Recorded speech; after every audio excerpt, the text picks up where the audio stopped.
beberapa hari yang lalu saya prihatin sekali ada beberapa saudara-saudara kami yang mantan dari pengurus Nahdlatul Ulama yang begitu tega menyakiti hati kami. Yang lebih memprihatinkan adalah ketika seorang Bapak Faisal Zaini yang merupakan mantan dari Sekretaris Jenderal PBNU ikut serta di dalam upaya-upaya orang-orang yang luar biasa menyakiti kami.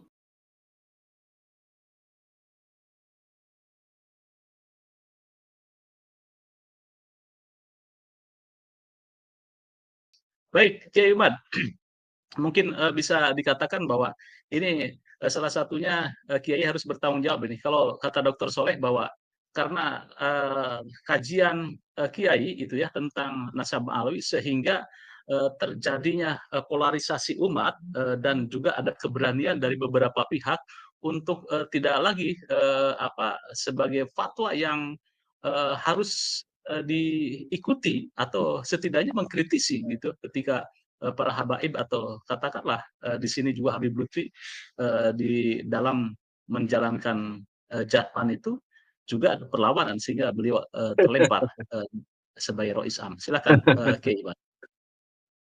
Baik, Assalamualaikum Yai Ubaidillah Tamam. Assalamualaikum warahmatullahi wabarakatuh. Assalamualaikum Kang Mas Yusuf. Waalaikumsalam warahmatullahi wabarakatuh. Assalamualaikum untuk seluruh para pemirsa setia pada Suka TV di seluruh dunia. Malam ini tema yang sangat menarik. Saya bersama Dr. Kiai Haji Ubaidillah Tamam Munji Al-Mutamakini diminta oleh pada Suka TV untuk membahas tentang fenomena jatma ya, di mana Bapak Lutfi bin Yahya beberapa hari kemarin telah mendirikan bersama Bapak Faisal Zaini sebuah organisasi baru yang mirip namanya dengan organisasi kami di Nahdlatul Ulama, yaitu Jatma. Kami dari Nahdlatul Ulama mempunyai organisasi tarekat namanya Jatman bin Nuni fi akhirih. Kemudian Bapak Lutfi bin Yahya memangkas identitas Nun itu, yang dimana Nun itu adalah merupakan identitas kami. Kami adalah Nahdliyah, kami mencintai Nahdliyah, kami berjalan di atas manhaj Nahdliyah, dan beberapa hari yang lalu saya prihatin sekali ada beberapa saudara-saudara kami yang mantan dari pengurus Nahdlatul Ulama yang begitu tega menyakiti hati kami dengan memangkas identitas nama kami di akhir nama Jatman, kemudian merubahnya menjadi Jatma, Jam'iyah Ahli Tariqah Ahli Sunnah wal Jamaah, dan Nahdliyah identitas kami itu kemudian dipotong, disembelih. Yang lebih memprihatinkan adalah ketika seorang Bapak Faisal Zaini yang merupakan mantan dari Sekretaris Jenderal PBNU ikut serta di dalam upaya-upaya orang-orang yang luar biasa menyakiti kami dengan menghilangkan Nun di dalam Jatman itu, dan kami tidak tahu apa alasan mereka begitu tega mengkhianati daripada ulama-ulama Nahdlatul Ulama. Karena ketika sebuah organisasi yang keberadaan organisasi itu secara spesifik sudah ada di Nahdlatul Ulama, seperti Jam'iyah Ahli Tariqah Al-Mu'tabarah An-Nahdliyah, kemudian di saat yang sama ada organisasi yang sama di dalam perhatian, pokok perhatian yang sama yaitu thariqah, dan anggotanya juga adalah orang-orang yang sama yaitu warga Nahdlatul Ulama pecinta thariqah. Sungguh ini adalah merupakan organisasi Dirar. Dulu di zaman Nabi ada yang namanya Masjid Dirar. Masjid yang didirikan oleh orang-orang munafik untuk diraran wa kufran wa tafriqan bainal mu'minin, sebagai upaya memperlemah, membuat mudarat, upaya ingkar terhadap Rasulullah. Kemudian tafriqan bainal mu'minin, memecah belah di antara orang-orang mukmin. Dan ini saya kira tidak terlalu jauh kalau kita mengatakan Jatma ini adalah sebagai jam'iyah dirar bagi Nahdlatul Ulama. Karena apa? Karena di dalamnya masih ada ciri-ciri Nahdlatul Ulama. Bintang 9 dia rampas di situ di dalam lambang. Kemudian tali dengan longgar, tali yang dengan ikatan longgar itu adalah ciri khas Nahdlatul Ulama. Yang tidak sama itu hanya na'lu, sendal itu yang ada di tengah-tengah yang katanya sendal Rasulullah menurut kaum Balawi itu. Itu yang tidak sama, itu ciri-ciri Balawi itu. Di tengah-tengahnya itu ada sendal na'lu Rasulillah kata mereka. Cuma tidak tahu itu dari mana sejarah sendal Rasulullah semacam itu. Jadi di situ selain deklarasi Jamaah Ahli Thariqah Aswaja itu merupakan deklarasi sebuah organisasi, menurut saya adalah deklarasi final bahwa Bapak Lutfi itu keluar dari Nahdlatul Ulama. Sebelumnya kita dengar itu ada muridnya Bapak Lutfi bin Yahya yang katanya ngobrol berdua di dalam kamar, menyatakan bahwa Bapak Lutfi bin Yahya keluar dari Nahdlatul Ulama. Tetapi itu kan baru riwayat hadis ahad, satu orang yang menyampaikan.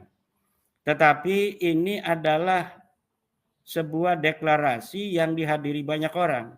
Ini mutawatir, tetapi tidak sharih, tidak jelas mengatakan secara lafzi bahwa dia keluar dari Nahdlatul Ulama. Tetapi ketika mendeklarasikan sebuah organisasi yang sama dengan Banom Nahdlatul Ulama, dengan objek yang sama, yaitu Jam'iyah Ahli Thariqah, dan kemudian namanya juga mirip, Jatman dan Jatma, hanya dia menghilangkan ciri khas Nahdlatul Ulama yaitu An-Nahdiyah, maka saya kira tidak terlalu jauh dan tidak terlalu salah kalau kita mengatakan bahwa ini deklarasi final dari pembangkangan seorang Bapak Lutfi bin Yahya terhadap Nahdlatul Ulama. Ini adalah organisasi dirar, diraron wa kufron wa tafriqan bainal mu'minin. Ini dari sisi organisatoris. Kemudian dari sisi sejarah, yang orang bisa berpikir kenapa seorang Bapak Lutfi bin Yahya begitu tega dengan Bapak Faisal Zaini dan beberapa ada pengurus-pengurus yang dulunya menyatakan atau aktif di Nahdlatul Ulama, kemudian sekarang membuat sebuah organisasi thariqah yang masih ada ciri-ciri Nahdlatul Ulama di dalamnya, tetapi kemudian tidak mau membawa nama Nahdliyah. Saya kira ini adalah merupakan sebuah fenomena tasawuf yang terhempas dari jati diri ketasawufannya. Itu selain dari sisi organisasi, dilihat dari sisi itu latar belakang di mana ini berbasis tasawuf, saya kira ini fenomena tasawuf yang telah terlepas dari sisi ketasawufannya. Selain orang juga bisa mengatakan bahwa ini ada luka hati dari Bapak Lutfi bin Yahya ketika uzila qahran, dibekukan secara paksa oleh pengurus besar Nahdlatul Ulama, di mana seharusnya organisasi Jatman di bawah pimpinan Bapak Lutfi bin Yahya ini berakhir tahun 2023. Kemudian dengan berbagai macam upaya, Bapak Lutfi bin Yahya masih ingin terus menjadi rais di Jatman. Kemudian unsur-unsur thariqah yang ada di Nahdlatul Ulama tidak menghendaki lagi, sehingga kemudian terjadi dualisme beberapa waktu. Ada Jatman versi PBNU, kemudian juga ada Jatman versi Bapak Habib Lutfi. Kemudian terkuak bahwa ternyata Jatman versi Bapak Habib Lutfi membuat sebuah akta notaris tersendiri yang sudah dibuat tahun 2019. Rupanya itu beliau sudah bersiap-siap ingin memisahkan itu dari jauh-jauh hari. Jadi apabila nanti PBNU sesuai dengan anggaran dasar harus menghentikan Bapak Lutfi bin Yahya sebagai Rais Am di Jatman, maka dia memang sudah bersiap-siap tidak ingin berhenti. Yaitu dia telah mempersiapkan diri dengan akta notaris tersendiri, yaitu Patman. Namanya Patman, bukan Jatman. Namun rupanya Patman ini naktunya kecil, sehingga dalam pertarungan di Donohudan kalah dia. Para pengurus idarah wusta di tingkat provinsi semuanya pada setia kepada PBNU, sehingga kemudian Bapak Lutfi bin Yahya merasa kalah. Nah, ketika telah merasa kalah, dia tidak berhenti. Dia ingin tetap eksis. Kalau kalah dari sisi organisatoris di dalam organisasi di Nahdlatul Ulama, maka dia bisa mendirikan organisasi tasawuf tersendiri, yaitu namanya sekarang Jatma, namanya mirip. Nah, ini yang bermasalah. Kalau dia mau menggunakan atau mendirikan sebuah organisasi, dirikan saja organisasi sendiri, coba. Beliau laku apa tidak itu. Tapi jangan bawa-bawa nama yang masih mirip dengan Nahdlatul Ulama.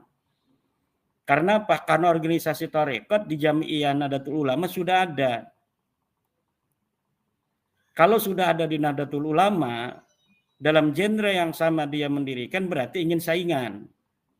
Kalau saingan, harusnya gentle. Namanya jangan bawa-bawa lambang bintang 9. Karena itu sudah menjadi tamayuz, tipologi daripada Nahdlatul Ulama. Jangan bawa-bawa tali yang diikat longgar. Karena itu adalah tamayuz, tipologi, kekhasan dari Nahdlatul Ulama. Silakan bawa na'lu itu, sendal itu dijadikan lambang, itu aja sebagai lambang Balawi. Tapi jangan membawa-bawa lambang Nahdlatul Ulama, kemudian mengajak-ngajak beberapa orang Nahdlatul Ulama untuk masuk di situ. Nah, kebetulan memang Mas Yusuf Kiai Ubed, saya kira di pengurusan PBNU hari ini pun memang ada sesuatu hal yang perlu kita kritisi, di mana pengurus PBNU hari ini tidak terlalu memberi ruang bagi kader-kader Nahdlatul Ulama yang pernah jadi pengurus besar, seperti mantan ketua umum, mantan sekjen, mantan mustasar, mantan tanfid di bawah itu tidak diberi ruang di Nahdlatul Ulama versi PBNU hari ini. Jadi orang-orang yang dulu itu sangat aktif di Nahdlatul Ulama 2015-2020, ketika dilantiknya Kiai Yahya Khalil Stakuf dan Sekjen Bapak Gus Ipul, itu seakan-akan orang yang dulu begitu dikenal sebagai pengurus Nahdlatul Ulama PBNU di tengah-tengah masyarakat, tiba-tiba hilang dari peredaran begitu saja. Bahkan saya lihat dalam beberapa perhelatan nasional PBNU, ini tokoh-tokoh ini nggak pernah diundang. Misalnya di dalam acara ulang tahun 1 abad misalnya Nahdlatul Ulama. Ini mantan-mantan pengurus PBNU yang dulu begitu aktif membesarkan PBNU, nggak pernah diundang sama sekali. Kita nggak pernah ngelihat Yai Said Agil Siraj misalnya diundang acara PBNU dalam perhelatan besar ketika warga NU banyak yang hadir, ketika para pengurus di tingkat wilayah hadir. Itu sosok seperti Kiai Said Agil Siraj nggak pernah diundang. Mantan sekjennya Faisal Zaini juga nggak pernah diundang. Jadi seakan-akan ini mematikan potensi-potensi kader-kader unggulan di Nahdlatul Ulama. Ketika sudah kalah dalam muktamar, maka sudah kamu keluar begitu. Hanya demikian saja, seakan-akan demikian. Padahal ini sebuah peradaban yang sangat memalukan. Seakan-akan organisasi keagamaan itu bukan sebagai organisasi yang menjunjung tinggi adab dan nilai-nilai terima kasih, tetapi seperti persaingan politik. Maka saya kira hal-hal yang demikian harus dirubah oleh PBNU. Masa acara presiden 17 Agustus saja mantan-mantan presiden, wakil presiden diundang. Tapi ketika acara-acara PBNU, ini pengurus-pengurus masa lalu nggak pernah ada yang diundang. Saya nggak tahu apakah diundang kemudian nggak datang gitu. Tapi saya kira saya lebih husnudonnya itu nggak diundang ini. Jadi kalau kita mau husnudon, mereka kayaknya nggak diundang sama sekali. Oleh karena itu, akhirnya orang-orang semacam Bapak Faisal Zaini yang biasa aktif di tengah-tengah masyarakat mencari kesibukan. Ketemunya salah, yaitu masuk ke dalam organisasi yang di dalamnya itu sebagai pemecah belah Jam'iyah Thariqah di Nahdlatul Ulama. Saya itu